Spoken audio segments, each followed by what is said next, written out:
Mark Curran, and the show is Cross Examination on WSFI Catholic Radio 88.5 FM, 750 AM. And our guest today is Rebecca Kiessling. She's an international pro-life speaker. Rebecca has created this organization dedicated to pro-life work that she's going to talk about it. She's been speaking since 1995. She's one of the central organizers of 40 Days for Life. She's an organizer of rallies, pro-life rallies at schools, universities, all across the country. She's somebody that guided Rick Perry, the former presidential candidate, former governor of Texas, in his pro-life view and understanding the concept of pro-life better. She's somebody that's spoken to all kinds of well-known people regarding the issues of pro-life and the importance of being pro-life. She's a mother of 5. Her 2 oldest children were adopted. She lost a couple during a miscarriage, but lawyer. She's just a remarkable person. You may have seen her on the air of Metaxas show. You may have seen her with Dr. James Dobson in the past.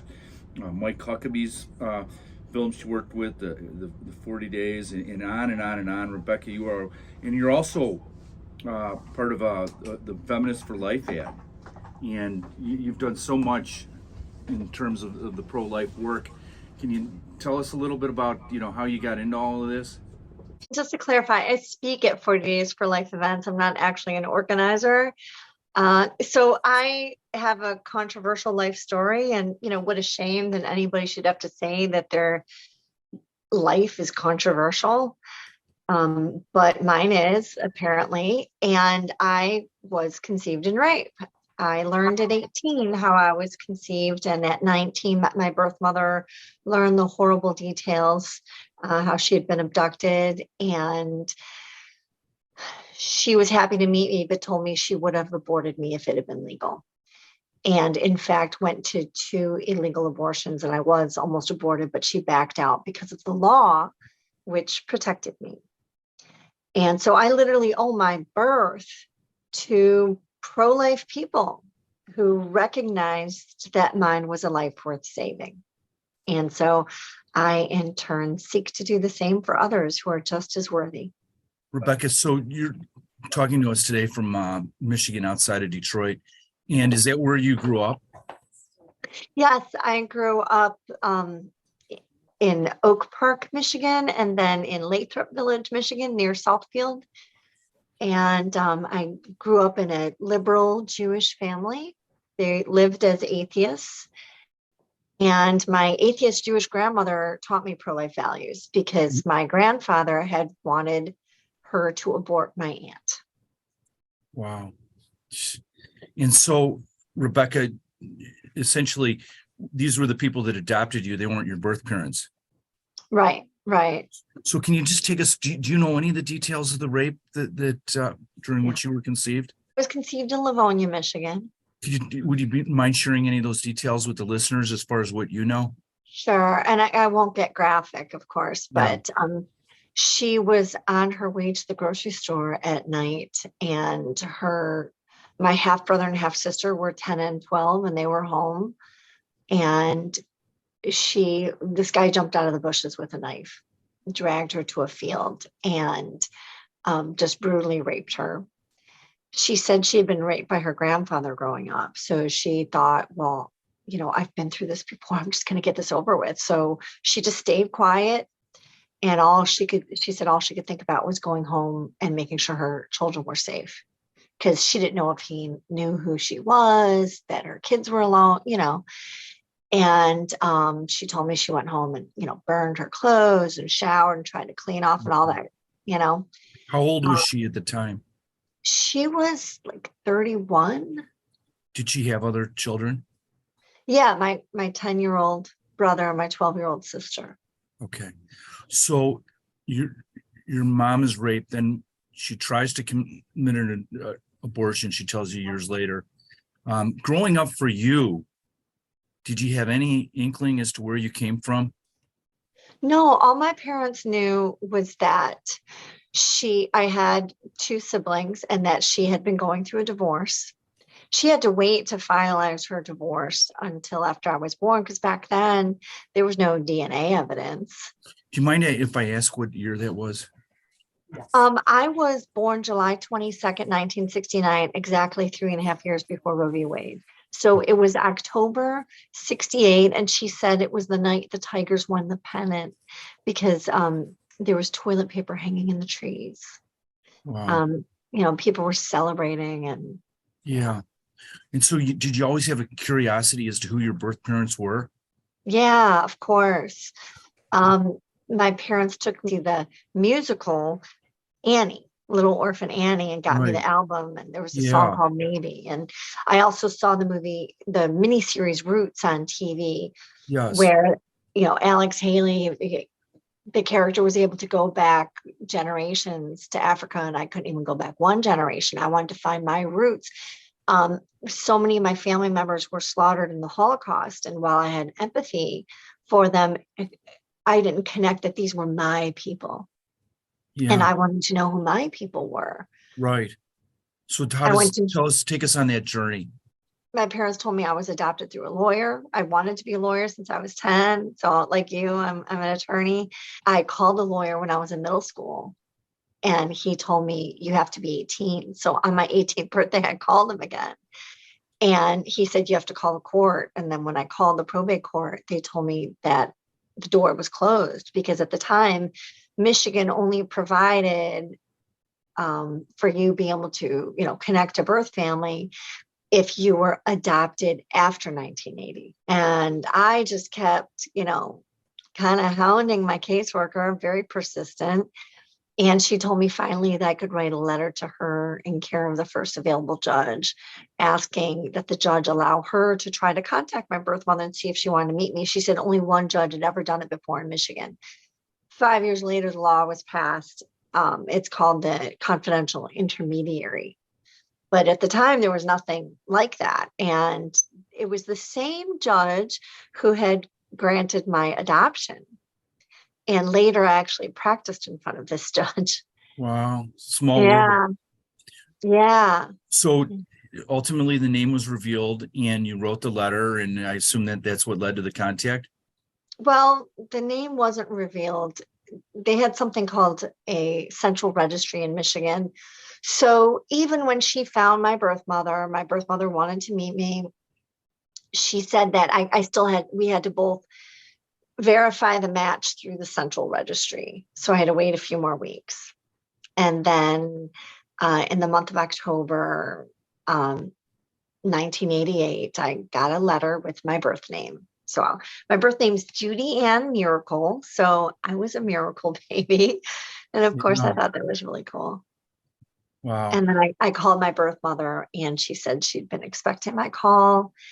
Immediately started to fill me in on all the details. And when you heard the details, when you said that she had attempted to abort you twice, how did that strike you at that time?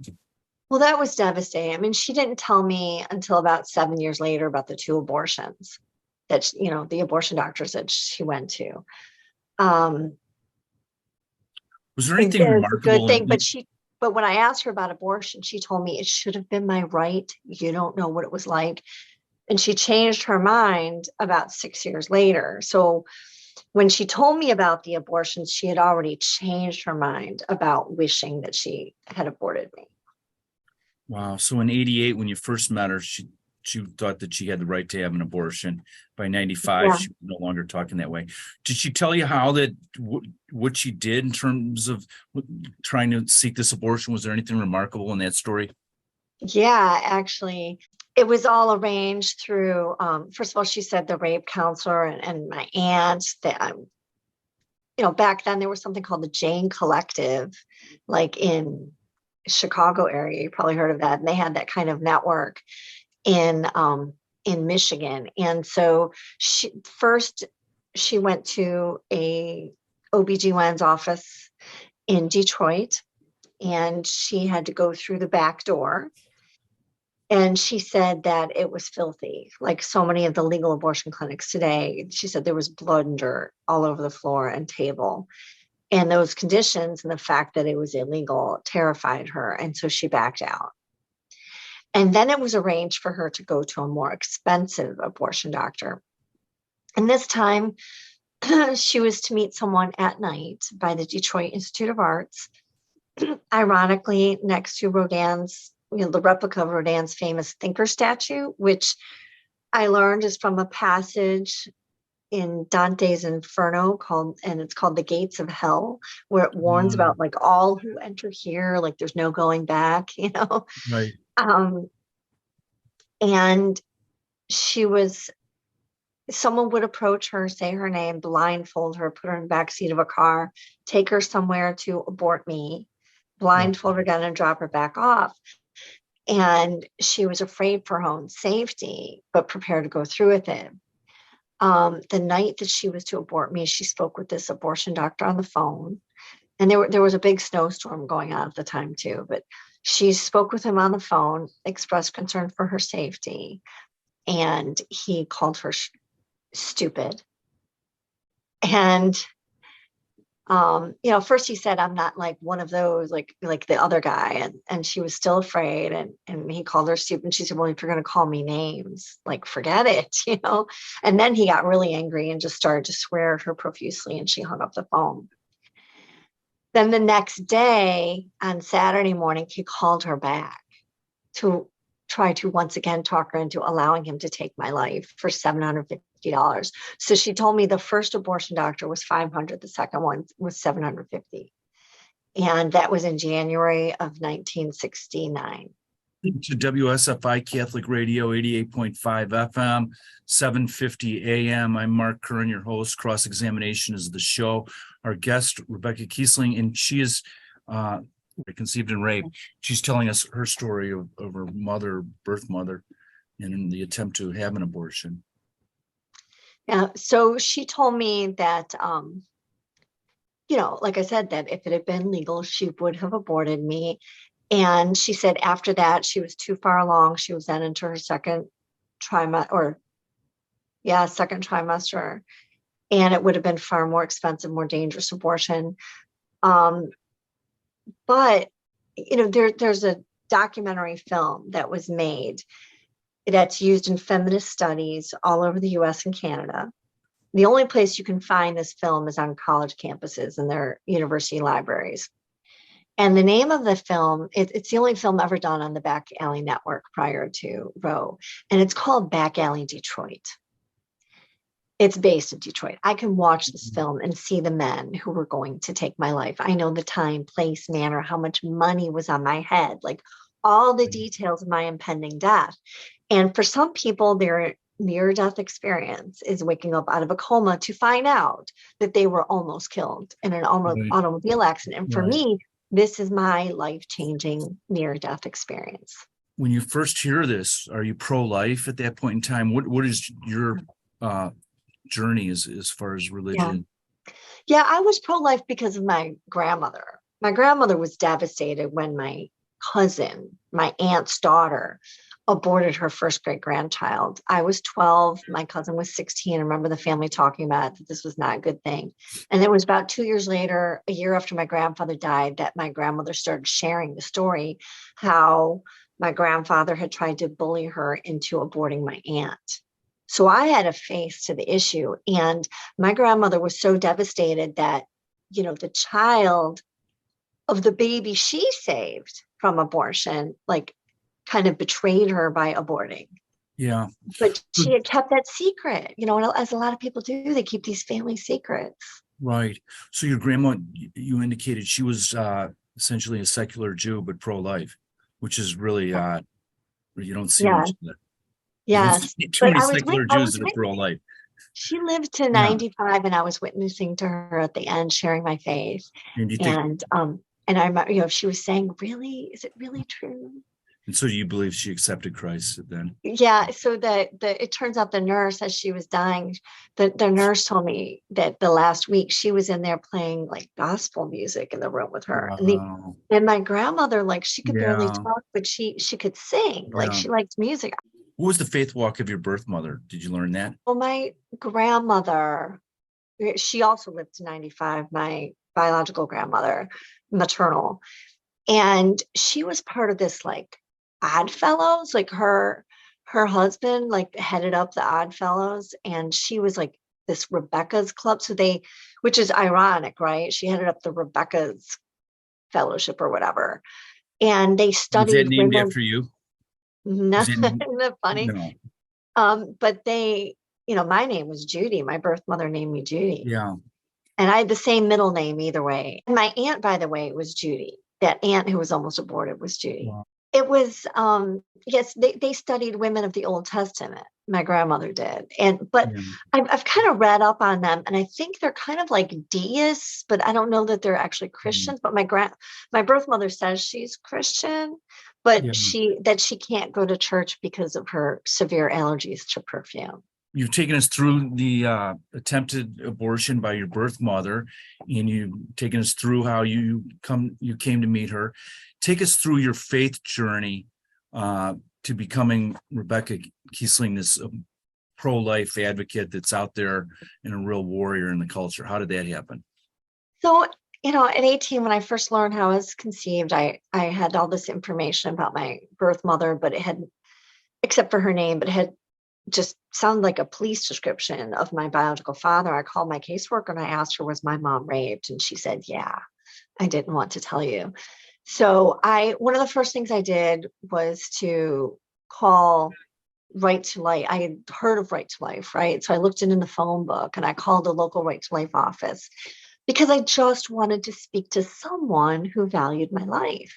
When I was in high school, at age 14, I had a class called Social Problems, and we did something on abortion, right? And I remember classmates bringing in photos of aborted babies, and I was absolutely horrified. And I had wanted to be, This is in public school. yeah, in there Wow. doing the debates on the issue, right? In our class, Yeah. we were debating the issue. And I wanted to be a lawyer since I was about 10. And so when I tell women, like in the Jewish community, I want to be a lawyer, they're like, oh, like a feminist. And I asked, like, well, what's a feminist? And women who fight for women's rights, strong women. And I thought, well, yeah, like I'm an athlete, I like being strong, like, sure, like a feminist. And then I started hearing that feminists support abortion. I thought, wow, what on earth does killing babies have to do with being a strong woman? That's being a bully. Right. That's saying that women are With our weak. guest, Rebecca Kiessling, WSFI Catholic Radio, 88.5 FM, 750 AM. I'm Mark Curran, your host of Cross Examination. And our guest today, Rebecca Kiessling. When we left off, Rebecca was taking us through her journey into becoming the pro-life warrior she is today. I assume that part of that journey is growing up in an agnostic Jewish home, secular, and becoming a Catholic. So if you could tell us, that part I think would interest listeners as well, because ultimately, home is where all the truth lies, and that's in the Catholic faith. Yeah. So I first came to know Christ when I was in high school. And actually, ironically, when I was 12, I had a girlfriend who took me to mass with her family, Italian family. And it was at Duns Scotus. It was a friary. And there were these monks. And I remember asking, like, who are those? What are they? And she said, they're monks. They have the vow of silence. And I thought, wow, that's really creepy, Yeah. And then when they went up for communion, I asked her, what's that? And she said, it's kind of like crackers and juice. And then she said, I couldn't go up. And she said, you can't have any. And in that moment, I thought, and she didn't explain why. She just said, I asked why not. And she said, it's because you're Jewish. Didn't explain the rest of it. And so I thought right away, like, wow, it's true. Everything that my family always taught me, they really do hate the Jews. Yeah. They won't even let me have crackers and juice, and Right. Santa Claus wouldn't come to my house because I'm Jewish, it's like they're Yeah. all a bunch of anti-Semites. So I thought. And no, she didn't share her faith with me. She didn't know her faith, I assume. Yeah. Right. And that was on So many Palm people who were Sunday. catechized in that era have no idea what the church teaches. Right. And I remember, when you go to mass, it's like I didn't know what was going on. And it was like, there she is, token heathen, doesn't know when to stand, Right. doesn't know when to sit, Yeah. But when I was 15, a friend invited me here, a special youth speaker at a Pentecostal Assembly of God church. And he laid out the whole message of the gospel, and he went through Old Testament prophecy. And it was very compelling. And they did the whole thing of close your eyes, raise your hand, and then like a challenge to come up to the altar. They did the altar call, and I accepted Christ. But I, sweaty palms. I knew this was like an act of war with my family. Like, you don't date a goy. You definitely don't marry a goy, which is a derogatory term for, Yiddish term for Gentile. And it would be unfathomable to become one. And so when my parents realized after a couple months of going, like, that I actually, believed this, they thought I'd joined a cult, and they took me to see a rabbi who dipped me in water when I was 3. It's kind of like the baptism of John, explained how I was made Jewish. I didn't really have any choice about it. And anyhow, after about 9 months, I felt betrayed by my church friends and fell away and knew better. Ended up making some of the worst decisions in my life, when I was really hurting, learned how I was conceived. And it was in law school after I was beat up. Where'd you go to law school? I went to Wayne State in Detroit. Yes, exactly. And a guy I was dating broke my jaw. And I eventually lost my front tooth. And that's when someone else invited me to church again, invited me to mass, and with a group of young adults. There were 3 of them, and shared their faith with me. And I know some Catholics don't like this, but they actually had the words on the screen. Yes. And I know some people think, oh, that's terrible. Why would you do that? Well, there's a miscellaneous. You can read, you can pick it right up and follow along. I'm like, that's confusing. If you didn't grow up in church, you don't know what's going on. So it's like, to read what you're saying, to be able to reflect on, like, that was really meaningful for me. And by the end, they sang Amazing Grace at the end of Mass, and I broke down crying, and I gave my heart back over to Christ. And when my friends, like, week after week, like, couldn't answer my questions anymore because I just keep asking questions, then they said, I asked, well, is there any kind of like Bible study or something where I can learn more?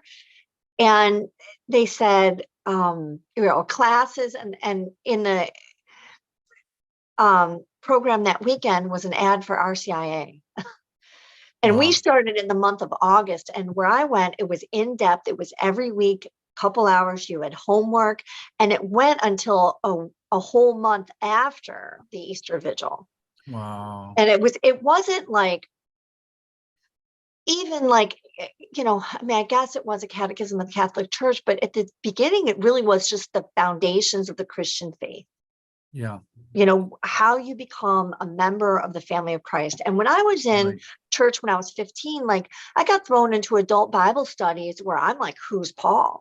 Like, I didn't even know the whole cast of characters, right? I knew what I needed to know for salvation, right? The Catholic faith is so rich that it's really, you're going to spend a lifetime and you're never going to even touch the tip, right? But like, at the very beginning, the very first week, we were introduced to the verse on how it's in the spirit of adoption that we're all called to be God's children through Christ. That was revolutionary for me. Growing up, like, I knew that my parents, my adoption story was infertility focused. It was parent focused. It was how I was really there to make them feel whole. And I knew, like, adoption was second best last resort. Like, they would not have wanted me if they didn't have to. And to hear that adoption was God's first choice and a picture of his love for us through Christ was absolutely revolutionary. That this wasn't second best last resort, and that we're called to adopt. You were called to look after the widows and orphans. And like, I asked the priest, like, wait a second, can you repeat that? What was that? Like, I mean, and so, so I went through the rite of welcoming and the rite of, election. And it was all really, really deep and meaningful. Did you ever meet the rapist? Interesting. So I found the identity of my biological father through ancestry DNA, as well as so many members of Save the One were able to find their biological parents. I help a bunch of them because I'm kind of a whiz at ancestry now. And I had a first cousin match and third cousin match, and I was able to build their family trees higher because they had their family trees were public. And so I found the common ancestor. And then I knew that my first cousin's maternal grandparents were my paternal grandparents. And I looked them up. It was within 3 hours. I found out who the rapist was. He was one of 3 brothers. My grandparents had 10 children. And so I knew it was one of the 3. And eventually I had more and more cousin matches over the next year. And eventually I reached out to my uncle, and he took the test. It showed that he was my uncle. And then the youngest brother, his son, did the test, and it showed that he was my cousin. I reached out to my half brother, and my half brother did the test, and it showed that he's my brother. And I have a great relationship with him. Have not met my biological father. He was a very violent man. He's still alive. My half brother's 2 months older than me. Did he go to prison for the rape? No, and he was accused of raping a whole bunch of women that he worked with at Ford Motor in Livonia. All my cousins, all the family worked there, and there were a bunch of women that accused him. Wow. He was very violent to his wife. So my half sister, who died in a car crash 10 years before I met my half brother, had stood up to him when she was a teenager with a frying pan and said, "You ever touch my mother again, I'll kill you." But he was a womanizer. He'd had many affairs, on her, and beat his wife. My brother said I should never meet him, but if I did, make sure it's in public and I have a man with me, because he's extremely violent. You're listening to Rebecca Kiessling on WSFI Catholic Radio, 88.5 FM, 750 AM. I'm Mark Curran, your host, Cross Examination. Rebecca, we got a little time left, and then I'm going to pepper you with questions as though you're on the stand for cross examination. It's not necessarily what I believe, but it's what an advocate on the other side would ask you, and we'll see how it goes with that. I'm sure you're going to kill me, but kill me in the sense that you'll handle yourself very well, and you'll be able to make mincemeat out of me. But let's go real quickly, if we can, to your organization, Save the One. And also I'd like to hear, I know that you spend a lot of time working with legislators, and what's it like in terms of the vernacular they use, and how are they? Your governor is Whitmer, who was a Catholic at one time. Gretchen Whitmer, I'm sorry, but is not pro-life in any way, shape, or form. So you got your hands full out there in Michigan. Could you take us to Save the One and okay. So it has a dual meaning. It's from this unfortunate motto in the pro-life movement that you save the 99 in exchange for the one. That's the burning building, and they shut the water off, and they send the fire trucks home, and they leave the one in to die. They've had in the Hyde Amendment, they've had the rape exception for decades. It didn't originally have a rape exception. Nobody goes back to save the one. And when I hear the 99 for the one, I can't help but think of the parable of the lost sheep. Christ said, "See that you do not despise any of these little ones." My people group, we're despised. Okay. We're called all kinds of horrible names and systematically targeted. I'm called demon seed, evil seed, horrible reminder, rapist child, never rape victim's child, rape trophy. I'm told that if I cared about my birth mother at all, I would have killed myself a long time ago. We're despised. And then he said, "For I tell you, the angels in heaven always look upon the face of my Father in heaven." And he goes into the parable of the lost sheep, how the good shepherd leaves the 99 to save the one. And he explains the point. He says, "For in the same way, your Father in heaven is not willing that any of these little ones should perish, and neither should we." In context, he was talking about the little ones who are despised or at risk of being killed. And so that's why I call it Save the One. We're a global network, almost 1,200 conceived and raped like me, mothers who became pregnant by rape or sex trafficking or incest, hundreds who were told by doctors to abort. We specialize in defending all the so-called hard cases through our personal stories and advocacy. We advocate for all kinds of laws, help write legislation. I educate. I do training for legislators on messaging. We have over 300 blogs on our website. We march together. Well, we stand. So the whole march goes by, the March for Life, because our message is to the pro-life movement. We have our pink signs. If you've ever been there, you'll see conceived in rape, I love my life. Mother from rape, I love my child. We have a Facebook page, and we do a lot. You're doing beautiful work, and we're so blessed to have you, and we're so blessed to be able to hear your story. It's really a powerful story. So I'm going to ask you some questions if I can now. So you said you grew up in Detroit, the area outside of Detroit, and when your birth mother tried to get an abortion, she went to a couple places, and they were essentially close to backroom alley. Isn't that true? Yeah.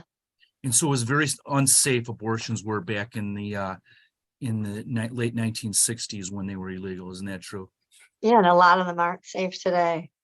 Right. And so today they're much more regulated, and they're a lot safer. So if we were to illegalize or take away the abortions in all states, including Michigan, we'd essentially see women having to resort to backroom alleys, very dangerous, and women's life and health would be at risk. Isn't that true? Well, realistically, today it would be the abortion pill, unfortunately, which are not safe. There's women who die from legal abortions. You can look at the Blackman Wall and see a list of all the women who have Right. died from legal abortions. And it would realistically, like we see all around the world, it's the illegal transport of the abortion pill regimen, which is So are actually you illegal. 486? Are you 46 is taken up until what month? Well, it's supposed to be 12 weeks. Yeah. And does it hit, what's its effect after that? I believe it might be more like 10 weeks.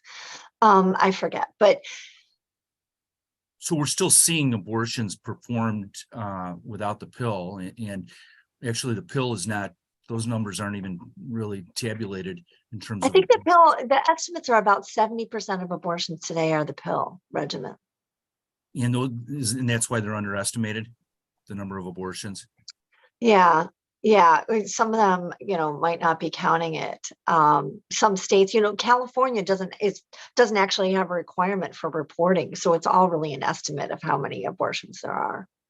So you took us through your story, and you were raised in a secular Jewish family and later became a Christian and then a Catholic.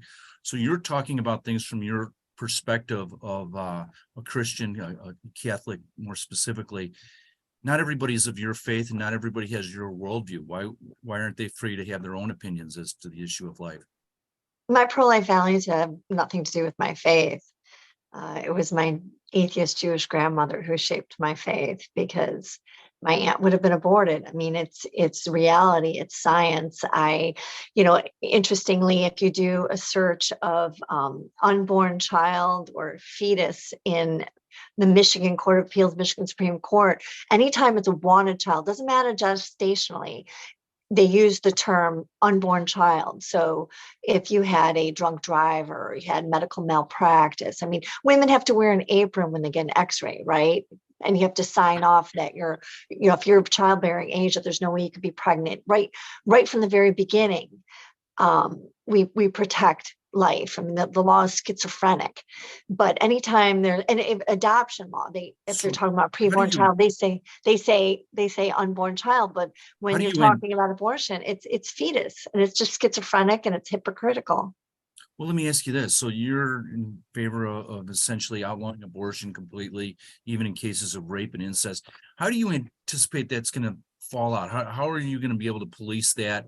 Are you going to go into hospitals? Are you going to arrest doctors? Are you going to arrest women? Are you going to lock them up? How long are you going to lock them up for? Have you ever even thought through the logistics of how this is going to work? Well, I think that we ought to have a whistleblower statute for women, because I think that abortion inherently exploits women. So in exchange for her testimony, I don't think that she should have to be locked up.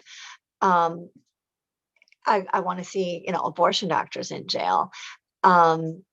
But I think that we need to have that sort of whistleblower language. But I love what they did in Texas. This is what I always said. We want to empower women. When they can lose money, the doctors are more afraid if they get sued. And you have women allowed to sue for wrongful death. Right. We saw that they were closing down abortion clinics in Texas before Roe was overturned. Let me ask you this, Rebecca. You're a lawyer. I'm a lawyer. We've both been in this business for a long period of time. There's been a war on drugs. It's been a complete failure. And that's because ultimately it's not enough to dry up the supply. There will always be a supply of drugs as long as there's a demand for it. Similarly with abortion, as long as people want to get abortions, there's going to be there's going to be somebody that's going to supply abortion. So I don't, what's this all going to do?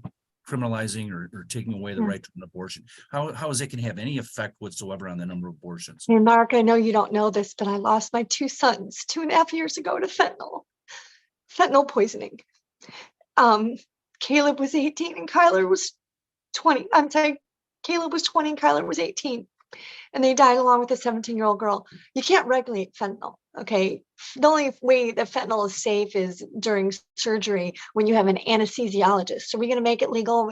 You can go to clinics where you have an anesthesiologist to make sure that, their heart doesn't stop, that they don't stop breathing. And that's what we're going to do. You can't legalize fentanyl. There's some things that are just deadly and should never be legal. You can't regulate them. Abortion, fentanyl, it's the same thing.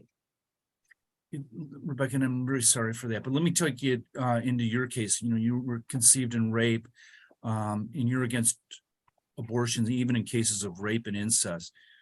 We've talked about rape in your own mother, how she wanted initially to have the abortion because of the trauma of having to carry a raped child all the way to term. Think about the case of an incest. I mean, they don't even let dogs, you're not allowed to have, you're allowed to, but it's basically thought that it's horrible practice to allow dogs that are too close in relations to have children together because of all the complications and all the problems, and essentially the breeding is just going to lead to all kinds of horrible unforeseeable outcomes. So why would we allow that with children, number one? Secondly, why would we force women to have abortions in cases of incest? Okay, first of all, the younger a girl is, the more likely it is that it's a member of the household or a family member who's been raping her. And the more likely it is that it's been going on for years. And it's actually the baby who reveals the rape. It's the baby, when she delivers the baby delivers her out of that abusive situation. Again, the younger a girl is, the more likely it is that she's very far along in her pregnancy. So you're talking about a late-term abortion. You're not sparing her having to go through labor, okay? But she has to go through labor and deliver a dead baby, which is much more difficult than delivering a live baby, because with the live baby, their hormones communicate with one another, and it's a much easier delivery. So you're not sparing her anything, and she's going through the horror of abortion. We know that rape victims are 4 times more likely to die within the next year. They have a higher murder rate, a higher rate of suicide, drug overdose, and on and on. We know that perpetrators, sex traffickers, child molesters love abortion. It covers up the rape and protects and enables them to continue perpetrating. I do hashtag rapists love abortion for all the documented cases. I get Google alerts regularly of cases all over the place where there's been rape, incest, and it was one abortion after another, after another, after another that just protected the rapist so they can continue perpetrating. Oftentimes her own mother takes her, traffics her. We saw that with the pregnant 10-year-old this summer out of Ohio. She went to Indiana. The Indiana doctor this time reported it, the abortionist, because she wanted to make a national case out of it.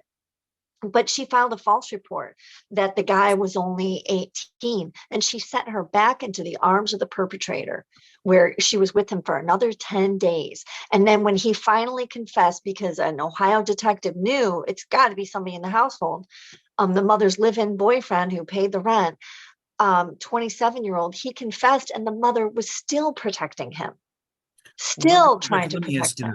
So the reason the Right to Life March was last week out in Washington, D.C. I think you were out there. You've always been a warrior on all these pro-life marches. But the bulk of the people, the 90% of the people that are out there for the Right to Life March are Roman Catholic. And it's Roman Catholics that are driving this pro-life movement. And it's Roman Catholics that predominantly are at the forefront of the pro-life movement and what have you. And this country has a very serious concerns, at least from their perspective, of becoming having rules dictated by the Pope and by the Roman Catholic Church and what have you. And concept of separation of state and church is very popular because of the fact that, really the bulk of the people don't want Catholics out there telling them how to live their lives. And that's why John F. Kennedy had such a hard time when he ran as the first president, and he had to promise essentially that he would not be influenced by the terms of his faith. So what would you say to that, we Well, just don't need any Catholics telling us how to do? I don't know if you know this, but in the mid 1800s, the original movement to make abortion illegal in the United States had only been like common law, but to actually codify that abortion was illegal, it was called the doctors' movement, the physicians' movement. And it was led by physicians, but it was also led by Catholic physicians who realized that abortion was harming women. And again, that's just science, that abortion harms women and it kills a preborn child. And now we know the science even so much more. And everybody knows that abortion's wrong. Just about everybody. We have studies that show 90 to 95%, depending on the state, believe that abortion's wrong, that it's immoral. You hear all the time people say, well, I would never have an abortion. Well, why not? Why do women go into abortion clinics crying, knowing it's wrong, believing it's wrong, but then they have one anyway? And it's a problem with cognitive dissonance. We all know that it ends the life of a living human being. So we've been listening to Rebecca Kiessling. And this is what lawyers do, right, Rebecca? Sometimes we get clients when we have to ask questions from that client's perspective. Not that I would ever take a client that wanted to go after pro-lifers. I certainly wouldn't. Mm-hmm. But if I did have to do that, those are the questions that would be peppered at you. And thank you for answering them. I would much rather be on your side. What's that? I do this training with my team. We do retreats and we do speaker training for our people. And it's the typical questions I get peppered by journalists and on college campuses when we do Q&A afterwards. You didn't ask me the question of calling me the rapist child, that she should have to have a rapist child, because I would say rape victim's child. Okay. Yes. Right. How dare you? After all these women, you're going to suggest that the rapist. Yeah, I mean, there's a lot more questions. That you're going to have the mother have to relive that for the rest of her life. I mean, how fair is that? So they'll say, isn't it extreme? And I think it's extreme in a civilized society to punish an innocent person for someone else's crime. That's extreme. Rebecca, Save the One. Your organization. You do so much great work. You're such a terrific advocate. I think my concern, your concern, so many people's concern is that there's not enough people out there doing something about this. What should we be doing? And is Christ going to ask us, when we meet him, what did you do to protect the unborn? And if so, how are we going to answer it? Right. We're told to rescue those who are being led away to death, hold back those staggering to slaughter. And if you say we knew nothing of this, does not he who weighs the heart perceive it? Does not he who guards your life know it? Will he not repay each person according to what he has done? That's a very strong charge. Look, my life was saved from a burning building, I feel like. And the most narcissistic thing you can do is just live your life and not look in the rearview mirror to go back and save others. That's living your life very selfishly. I can't do that. I feel like out of gratitude for my own life being spared, I have to go back and save others. I'm thankful for people who were doing it anyway, where they hadn't been at risk. They hadn't been targeted like I was, but they, were saving lives anyway. And I owe my birth to people like that. What would you say to these Hollywood? What would you say to all these Hollywood dirt bags?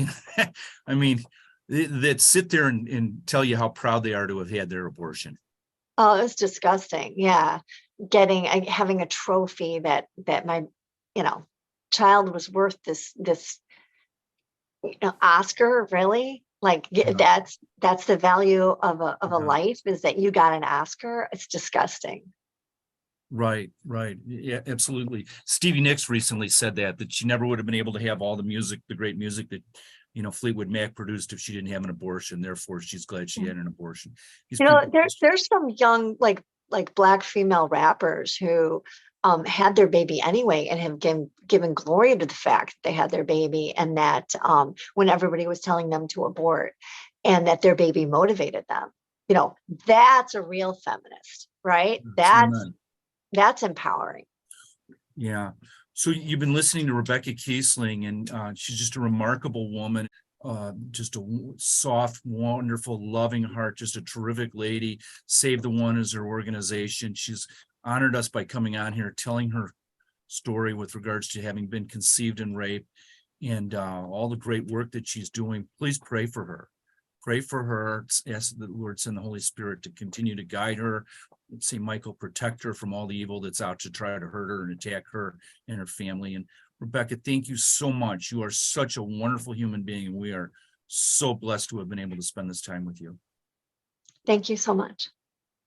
We got 1 minute left. Rebecca, do you want, instead of me doing the closing argument, do you want to do the closing argument as to why all life is sacred? Okay. Well, I ask people, if you say you're for abortion and in cases of rape, in the Me Too day and age, would you support a law that would authorize a woman to say she was raped and be able to pay someone to kill her rapist? Or just her innocent child? Because that's what abortion is. They're paid assassins, hired hitmen, and people would be outraged. There has to be due process. Where's my right to trial? But you're going to put the innocent child to death for his crime.